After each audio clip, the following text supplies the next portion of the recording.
Now is that the amendment be agreed to, and I call the member for Petrie. Well, thank you, Mr Deputy Speaker. It gives me pleasure to rise before the House today to speak on the Medicare levy amendment, National Disability Insurance Scheme Funding, Bill 2017.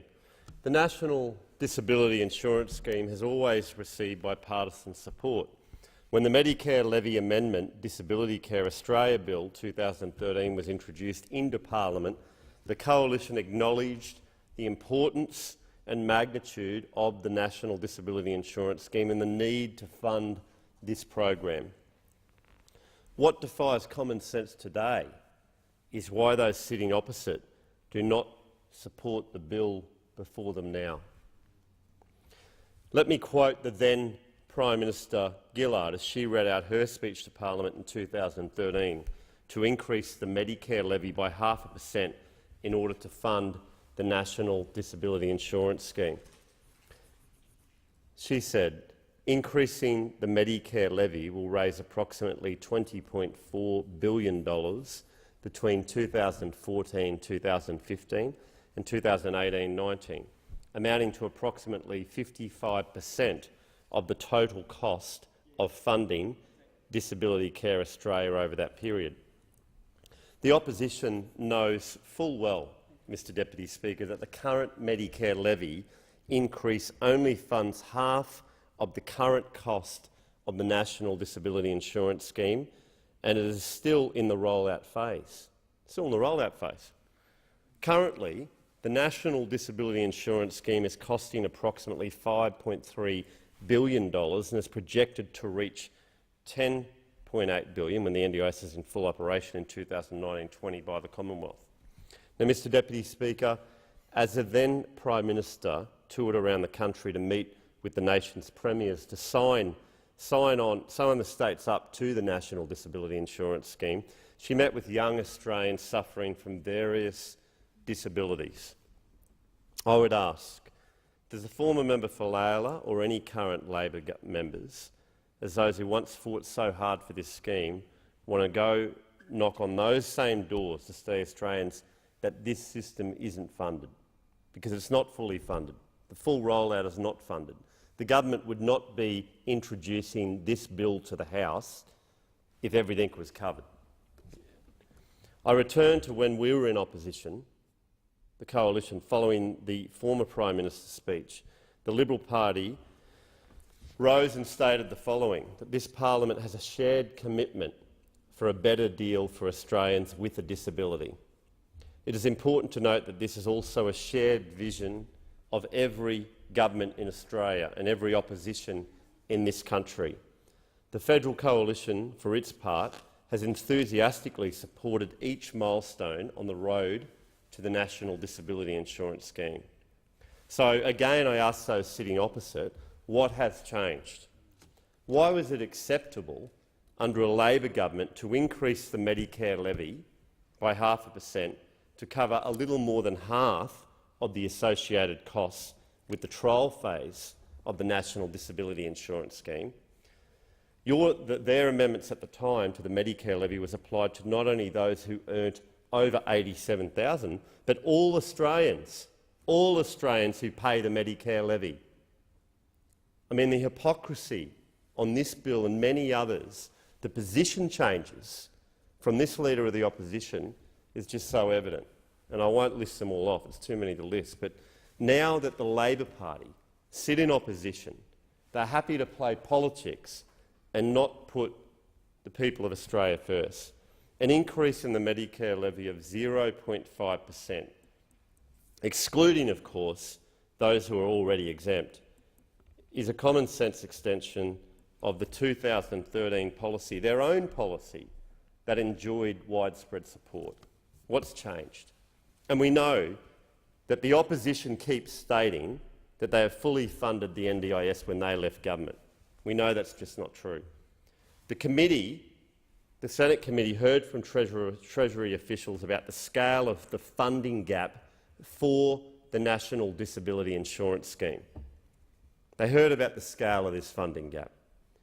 Treasury Deputy Secretary Michael Brennan stated that the funding gap is $55 billion, and that the three sources of funding going into the National Disability Insurance Scheme savings account are broadly commensurate with that. Michael Brennan also stated that a number of savings that Labor claimed to go towards funding the Medicare levy that were never realised, Mr Deputy Speaker. Now, this evidence puts to bed the claim that Labor funded the National Disability Insurance Scheme. They didn't. And they should now do the right thing and give Australians with a disability the security and certainty they need. It is important that we show Australians those similar values that the former Prime Minister outlined in her speech, that we show Australia we fully support this scheme and show a united voice, and that we properly fund it. I mean, it's not the current government's fault that Labor in government racked up billions and billions of dollars in debt. Remember when they came in 2007? No debt, zero debt, not a dollar. And now they racked up billions of dollars opposite. And, you know, the Deputy Leader of the Opposition is guilty in that. She was there. She was a member of the Cabinet when they approved all these decisions and racked up debt. And now they come into this place in opposition, and I ask those opposite, including the Deputy Leader, what have they done now to support debt reduction? What have they done now to support the next generations of Australians that will have to pay the interest on that debt, and they will also have to pay the repayments back? So not only will they have to pay the interest, it's compounding, but they'll have to actually pay the principal, right? Oh, and one of the other members opposite mentions company tax cuts. They supported them when they were in government, and then they come in here and don't support them. And we've seen the best job figures in 25 years last week, more people into work, and it shows that our plan for jobs and growth was working. But I'm getting off topic because the members opposite, and especially the Deputy Leader of the Opposition, racked up all this debt, has done nothing with her Senate colleagues to help get the deficit down, comes in here and says, oh, you guys have increased it. Well, of course we increased it. We only got 29 out of 76 senators. Very hard to get things through if you only have 29 out of 76 senators. And, you know, the opposition is totally irresponsible when it comes to this nation's finances. They should be supporting the government with a lot of the issues that we took to the election. And, you know, they couldn't even come in here and vote for their own savings that they banked at the last election, for goodness sake. I mean, this insurance scheme gives Australians peace of mind, and it gives those Australians that most need it, those with a disability, certainty that it will be funded into the future. And we know that those opposite, you know, they've come to this position of not supporting it, but there's many that would have, from what I understand, that would have, the member for Jagga and others. But no, they decided, no, let's be obstructionists. All the things that the Australian people hate about parliaments, not enough bipartisan support, and once again from the Labor Party, we see them on this important issue not supporting the government to make sure that it is fully funded.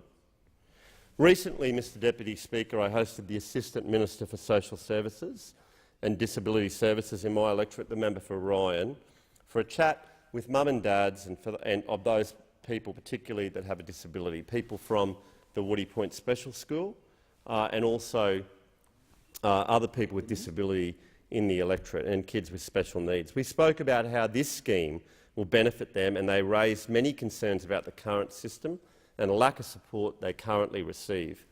And one of the main issues raised was after-school care and holiday care. It was very difficult for them to access these programs with only one special school in that local area. I mean, I've got 3 special schools in my electorate, but now at the NDIS, individuals will have the opportunity to access services that were not possible before.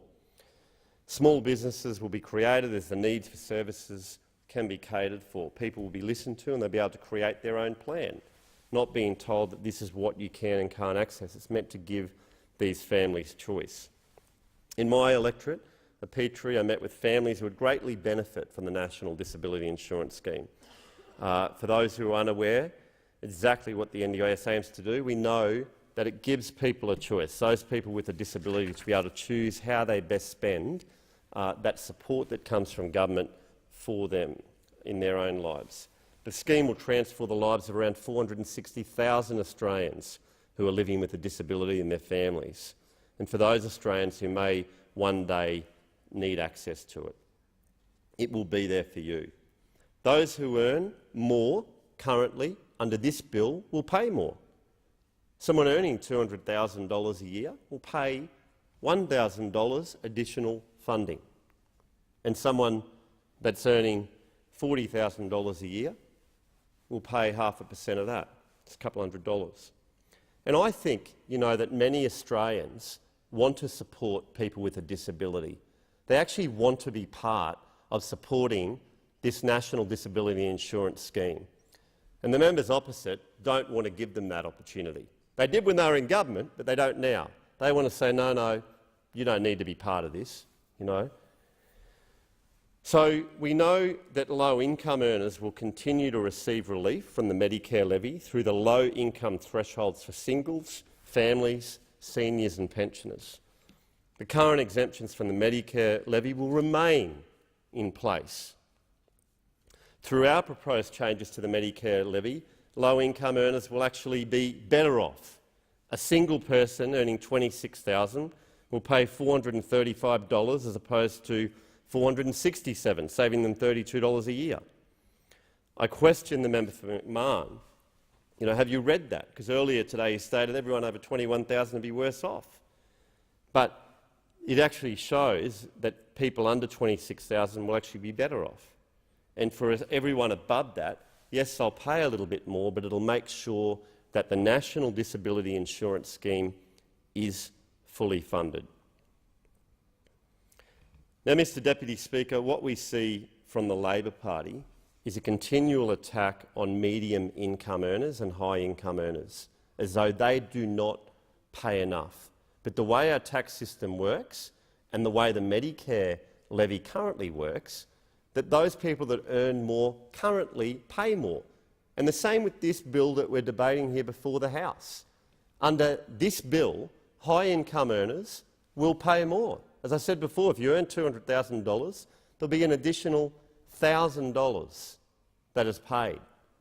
And if you earn an additional $30,000, it'll be a lot less.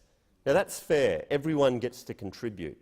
Everyone will get to contribute to make sure that those people with a disability can rest assured that this will be fully funded, not just now or in 3 years' time, but in 10 and 20 years' time, for future generations of Australians with a disability. But no, Labor wants to play politics with this, the politics of envy. They want to make sure that those people that are on a disability or those people that are on a low income grit their teeth and say it's all the rich's fault. It's all the high-income earners, that they're paying not enough. They're not paying enough money when they currently have a 47% tax rate for people over $180,000 a year. 47 cents in every dollar they pay in tax, but under Labor that's not enough. They want to stifle out all opportunities for people to earn more, an incentive to earn more. They want to raise it to 49 cents, half of everything you earn. If you earn over $180,000, they want to take.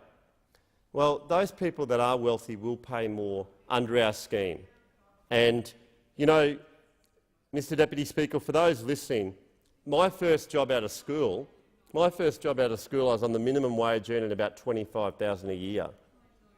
And those opposite, the Labor Party, think that just because you're on a low-income wage today, that in the future you'll remain there. And I say to people, that's not true.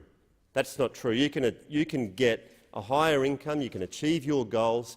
We want to reward effort in this country. The Labor Party want to keep you down. They don't want to reward effort. They don't want to reward incentives for people to work harder. They want to keep you down. Now, Mr Deputy Speaker, this bill is fair. It makes sure that the National Disability Insurance Scheme is fully funded. It covers the gap that the Gillard and Rudd Labor governments left, this gaping hole in this scheme, and now the Labor Party come in here and play politics. I say shame. Shame on the Deputy Leader of the Opposition and everyone opposite if you vote against this bill. I thank the honourable member for Petrie.